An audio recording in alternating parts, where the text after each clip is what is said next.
días. En realidad, cuando uno intenta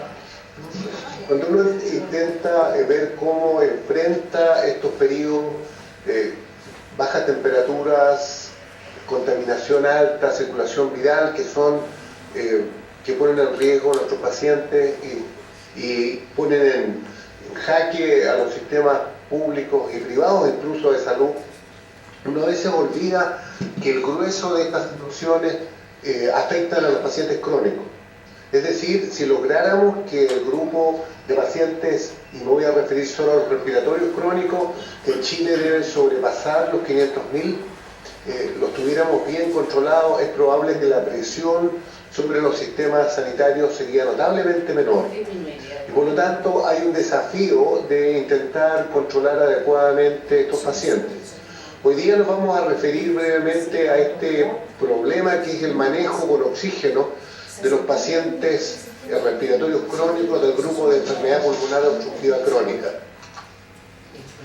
Ustedes recuerdan que el espectro de esta enfermedad, la enfermedad pulmonar obstructiva crónica, está constituido en realidad por enfermedades que tienen un componente propio de la vía aérea, como sucede claramente en el caso del asma, pero además existe un componente alveolar determinado por aumento del espacio aéreo distal al bronquíolo terminal con ruptura de las paredes, que son el componente enfisematoso. Todo esto determina un enlentecimiento de los flujos aéreos y aparece esta enfermedad pulmonar obstructiva crónica que tiene un componente de los tres, ¿ya? Pero que son enfermedades absolutamente diferentes. Nos vamos a referir a este grupo de pacientes que tienen entonces una limitación importante que determina su necesidad de oxígeno. ¿Qué caracteriza a estas enfermedades clínicamente? El elemento más importante que determina y que hemos insistido reiteradamente es la disnea. La disnea es la principal causa de consulta de los pacientes portadores de esta afección, es decir, su limitación, su restricción a desarrollar una vida normal por una limitante respiratoria. Esta condición es el principal motivo de deterioro de la calidad de vida y desgraciadamente para nosotros no se correlaciona adecuadamente con la función pulmonar. Es decir, la función pulmonar simple, evaluada espirométricamente o flujométricamente, no es capaz de dar cuenta de este síntoma que es el que obliga a consultar. Y por lo tanto uno debiera evaluar calidad de vida, debiera escuchar cuánto esta limitación es capaz de alterar la vida de los enfermos, ¿ya? Y lo más serio es que a pesar de ser el motivo de consulta y de deterioro de los enfermos, no suele ser el centro de la terapia que el equipo de salud determina.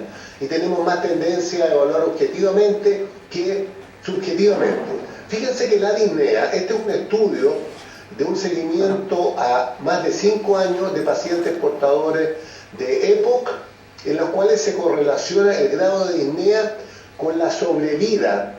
Fíjense ustedes la sobrevida y pueden ver ustedes que utilizando la escala de disnea del Medical Research Council, mientras menor es la disnea, mayor es la sobrevida. Aquí tenemos disnea grado 2, grado 3 y la grado 4, en amarillo que se ve poco, y la grado 5, vean ustedes, severa, cómo las expectativas de vida disminuyen notablemente. Es decir, esta condición determina la sobrevida de los enfermos y por lo tanto debiera ser motivo de nuestra preocupación.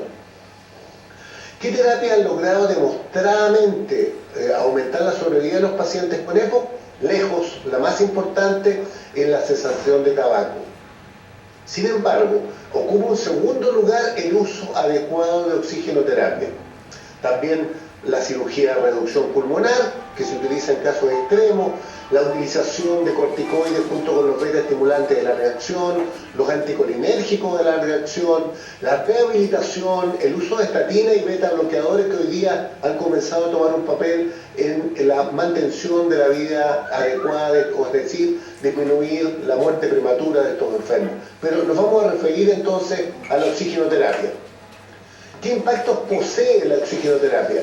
No voy a individualizar cada una de ellas, ustedes la pueden ver, pero la oxigenoterapia tiene influencia sobre la función, sobre los síntomas de los enfermos, sobre cómo evoluciona la enfermedad, sobre alteraciones básicas de la función pulmonar y efectos sistémicos, psicológicos, la satisfacción de los enfermos. Es decir, el oxígeno juega un papel más allá de la sola calma de esta necesidad de aire. ¿Qué indicación fundamental tiene el oxígeno? En la severa hipoxemia en reposo. Se ha demostrado que es beneficiosa para los pacientes EPOC la oxigenoterapia en aquellas con severa hipoxemia en reposo. Vamos a revisar los elementos que lo apoyan. ¿Qué se considera primero una hipoxemia severa? Se considera que en pacientes estables, es decir, no durante una exacerbación, su presión parcial de oxígeno es igual o menor de 55 milímetros de mercurio, o que si posee además un corazón pulmonar, presente edema por descompensación cardíaca o un hematocrito elevado mayor de 56, esta PO2 se sitúa entre 56 y 59 milímetros de mercurio. Es decir, una hipoxemia severa en condiciones estables, no durante una exacerbación. Un primer estudio que logró tratar de clarificar el rol que jugaba es el uso a largo plazo de la terapia de oxígeno, y la hipótesis de este estudio era que pacientes con hipoxemia moderada en reposo tratados con oxígeno continuo tenían una mayor sobrevida comparativa comparada con aquellos que no la recibían, ¿ya? Y se estudió a pacientes que estaban en el sistema de salud de Estados Unidos, Medicare. Se incluyeron más de 3.000 pacientes mayores de 35 años y fueron seguidos entre 1 y 4,5 años.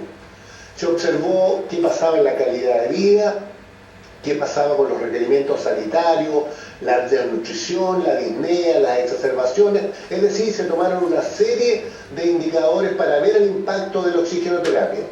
No se incluyeron pacientes que recientemente habían estado exacerbados, los que ya habían usado oxígeno en el último tiempo, los que estaban en rehabilitación o lo iban a estar, los que habían sido sometidos a cirugía cardiopulmonar reciente, si tenían somnolencia que indicaba hipercapnia o si tenían una desaturación muy baja en un minuto de uso. ¿Cuál era la sobrevida en aquellos que usaron oxigenoterapia continua? Y aquí tienen la curva de sobrevida: 24 horas de oxígeno y solamente oxígeno durante la noche. Y ustedes pueden observar una disminución relativa del 45% en la sobrevida a 3 años en los enfermos que utilizaban oxígeno continuo. Este oxígeno utilizó como criterio la oximetría de pulso, reemplazando los gases en sangre arterial.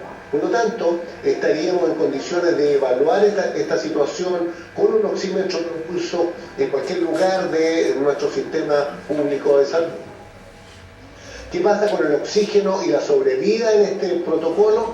Y ustedes pueden ver cómo la sobrevida de los enfermos se va deteriorando en la medida que utilizan menos oxígeno.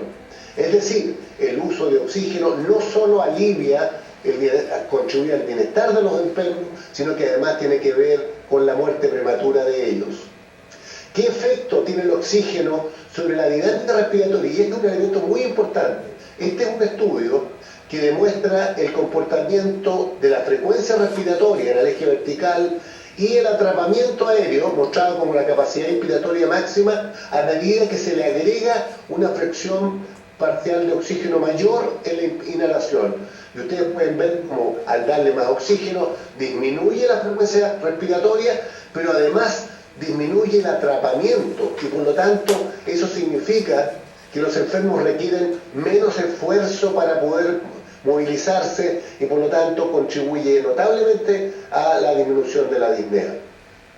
Se ha visto que la existencia de hiperinflación tiene que ver con la sobrevida. Y aquí tenemos un estudio a 5 años de alrededor de 700 enfermos, en los cuales se observa que la sobrevida es notablemente mejor en aquellos que tienen poca hiperinflación, 25%, con aquellos que tienen marcada hiperinflación. Es decir, uno de los mecanismos por los cuales el oxígeno contribuye a la sobrevida de los enfermos es que altera la mecánica respiratoria, disminuyendo entonces el esfuerzo respiratorio y contribuyendo a la sobrevida de los pacientes. El oxígeno, al utilizarse en forma constante y en un trabajo, determina entonces un aumento de la resistencia al trabajo muscular.